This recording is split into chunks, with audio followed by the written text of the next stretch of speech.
Ayun, mega love shoutout po sa inyong lahat, Luzon, Visayas at Mindanao. Magandang umaga, magandang gabi, magandang hapon, magandang tanghali kung saan man po kayo ngayon, lalong-lalo na sa mga kababayan natin dyan, mga Iskonians, Manilenyo, at sa mga Iskonians at Manilenyo na nasa ibang bansa, yung mga OFW dyan. Maraming salamat sa inyong lahat sa walang sawang pagsuporta dito sa ating YouTube channel at sa lahat na mga hindi pa nakapag-subscribe, huwag kalimutan mag-like, mag-share, mag-subscribe dito sa ating vlog. So ngayon po, yung vlog po natin ay patungkol po dito sa sinasabi ni Hani Lacuna na ito po yung literal na paninira na po talaga. So ito, sabi nga niya, toxic cycle daw ang ginawa ni Isko Moreno. Toxic si Isko Moreno maging kaibigan. Alam niyo kung bakit? Kasi ganito po kasi ang sabi niya. Hindi naman daw po bago kay Hani Lacuna yung ginawa ni Isko. Kasi dati daw, nung naging mayor daw si Lito Atienza, naging kaibigan daw at nakasama ni Isko, ngunit kinalaban din daw ni Isko. Tapos si Alfredo Lim, na kasama ni Isko at naging mayor, kinalaban daw ni Isko, ganun din ang ginawa niya kay Erap. O si Erap, si Isko pa daw ang nagdala, tas ending, hindi niya nagustuhan si Erap, kinalaban daw ni Isko. Tapos ngayon naman daw, ang ginawa daw ni Isko, kay Hani Lacuna, tinuring daw siyang pamilya ni Hani Lacuna at ng mga Lacuna, tas ngayon kinalaban daw sila. So toxic cycle daw ang ginagawa ni Isko. So ito po, panoorin yung video ha, si Hani Lacuna ang nagsalita, kayo na lang pong humusga at reaction na natin. Ayan po. Na hindi masisira yung friendship niyo? Siguro, maaari. Kung naging truthful po siguro siya na, ate, pag hindi ako sinuwerte, baka naman pwede akong bumalik. Siguro naman po, di ba? Magkakapatid po kami. Pero again, it was very clear to us from the start na hindi na po siya babalik eh.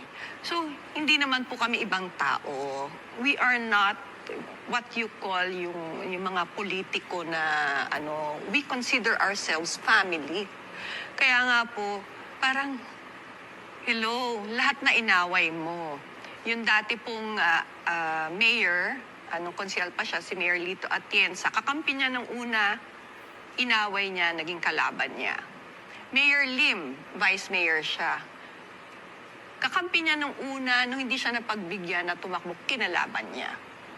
Tapos si Mayor Erap, kakampi niya, siya pang nagdala kay Mayor Erap to run as mayor in the city of Manila. Nung hindi siya napagbigyan na tumakbo na mayor, inaway niya. So, it has been a cycle. A very toxic cycle for him. Pati ba naman kami, nakakampi mo, kapamilya mo, we consider ourselves way beyond politics ang relationship namin. Pati kami, anong ginawa namin sa iyo? So, yun na. Yun. Mga kababayan, Luzon, Visayas at Mindanao, Manilenyo, Iskonians. Hindi nyo ba napansin na kadalasan sa mga naging kasama ni Isko ay naging kalaban ni Isko? Una, ito lang napakasimple lang eh. Si Isko kasi, yun yung politiko na nakilala ko at nakitaan ko na kapag ang kasama niya toxic na, ayaw niyang malason. Di ba pag sinabi nating toxic, lason yan. So, ganito. Si Isko kasi yung politiko or si Isko kasi yung klase ng politiko na kapag nakita niyang pulpul ka na politician, bakit ko isasali yung sarili ko sa ganyang kalakaran? 'Di ba? Halimbawa ako, si Isko kasama ko. Ako ang hilig kong magnakaw sa kabanang bayan. Ako ang hilig kong mangurakot. Ako ang hilig kong mangutong. 'Di ba? Tapos si Isko hindi mahilig sa ganyan. So, mananatili ba si Isko Moreno sa side ko sa pangungutong? Malamang sa malamang aalis si Isko. Bakit? Hindi naman gawain ni Isko ang mangutong eh. Ito simple lang. Nung panahon ni Atienza, marami ding anomalya. Kaya kung alam mo naman sa panahon ni Atienza maraming anomalya, mananatili ka bang dumikit sa kanya? Siyempre, didistansya ka. Sa panahon naman ni Alfredo Lim, marami ding anomalya sa panahon ni Alfredo Lim. Hindi lahat perpekto, lahat nagkakamali. So nung panahon ni Alfredo Lim na nagsama si Isko at si Alfredo Lim, marami ding anomalya. So si Isko kasi yung klaseng politiko na pag alam niyang sasabit siya, lalaya siya. Ganun yun. Alam mo na sa sarili mo na kumunoy, tutuloy ka pa, umatras ka na. Oh, sa panahon naman ni Erap, kitang-kita po natin, mga kababayan, hindi pa ko pinanganak, Erap na yan. Kung naalala nyo po yung nangyari kay Erap noon, kaya po siya nakulong dahil sa Flander. Kaya po siya, meron pa ngang isang nangyari doon nung mayor pa si Erap. Sa unahan, may nagtatapo ng basura sa dagat. Tapos sumunod sila Erap, nagsisibot-sibot. Oh, anong tawag nyo sa ganong cycle ng pagpamumulitiko? Or anong tawag nyo sa ganong klaseng politiko? Ipakita mo sa taong naglilinis ka sa dagat, pero yung unahan mo may nagtatapo ng basura, scripted pala. Naalala nyo noon? Oh, may mga reporter sinusundan si Erap. Ngayon, may mga reporter na nauuna, may mga vlogger na nauuna. O kuya, ate, ba't tinatapon yung basura? Ibawal yan itapon sa dagat. Anong sabi nung dalawang tao? Iyan po ang utos ni Mayor Erap, itapon daw namin kasi lilinisin nila. Oh, anong tawag ninyo kay Erap sa ganon? Matino? Utusan mo yung mga tao magtapon ng basura kasi dadamputin ninyo. Oh, magpakitang gilas lang. Hindi nila iniisip na ang kamera umiikot. May media.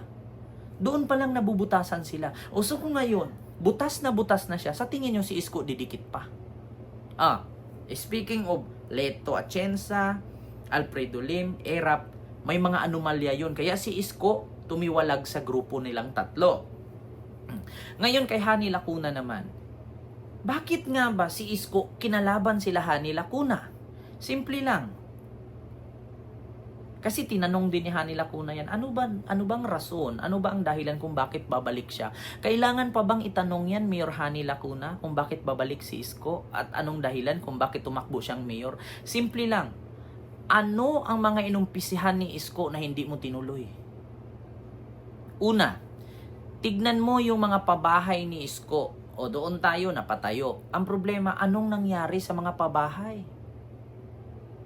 Yung mga landscape sa Baseco, ginawa ni Isko yun village. Pero ba't parang basurahan na ngayon? Yung ginawa ni Isko ng mga paaralan, ba't parang wala ng update mula ngayon? Tignan nyo, noon si Isko nung mayor pa umiikot gabi-gabi. Bakit nung si Lacuna na ang mayor, wala na kaming nakitang umiikot sa gabi?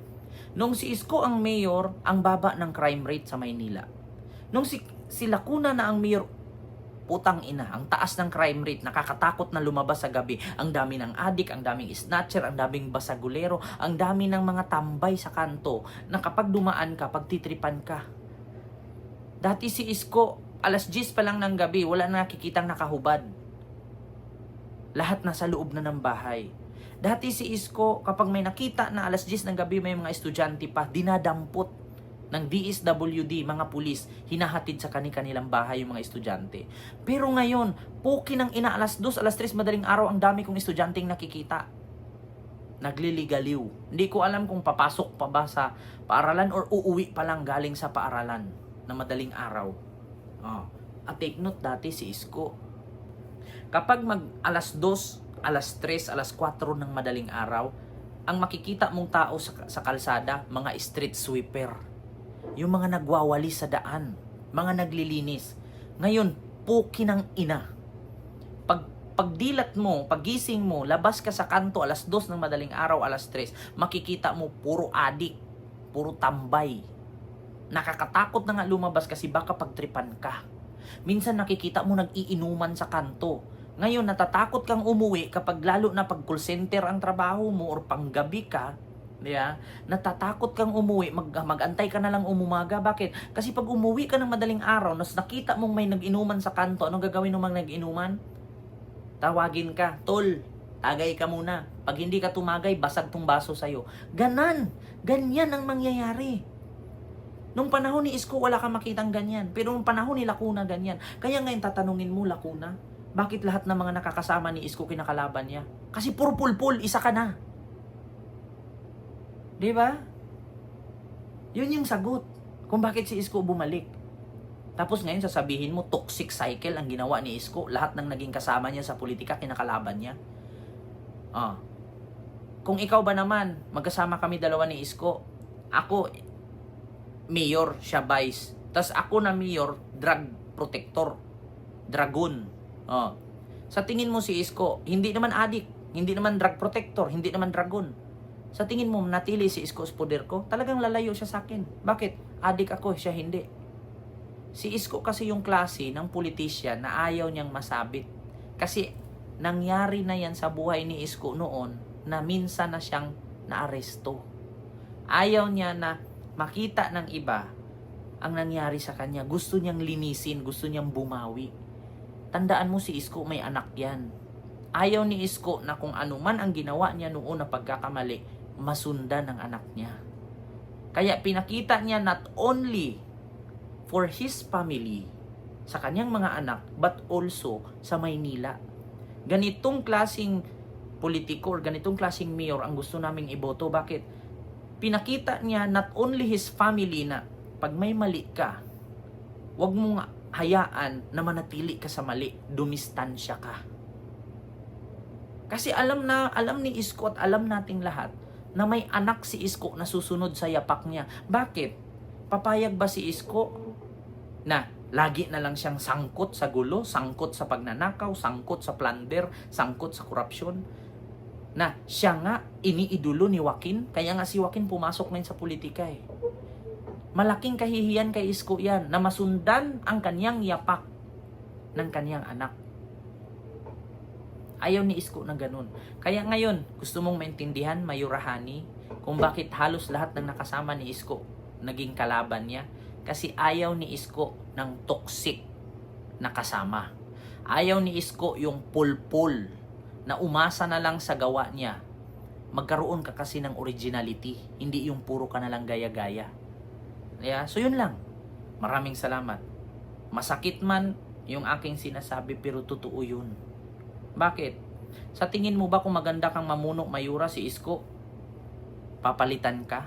Hindi. Hindi tatakbong mayor muli si Isko kung nakita niyang maganda ang pamumuno mo. Nakita niyang pangit ka mamuno, wala kang pakialam, kaya nga siya na lang ang bumalik. Puro pa kayo reklamo. Napapagod na kami magbayad ng utang ni Isko. Kaya nga ang sagot ni Isko, kung napapagod kayo, umalis kayo dyan. Ako na lang. Tas sisigaw, huwag ka nang bumalik. Pero ang reklamo nyo, napapagod kayo. Kaya nga si Isko na lang bumalik dyan eh. Siya na lang magbayad ng utang eh. Kasi puro kay reklamo, wala namang kayong ginawa. So yun lang. Maraming salamat. And see you next vlog. God first. Thank you. Bye-bye.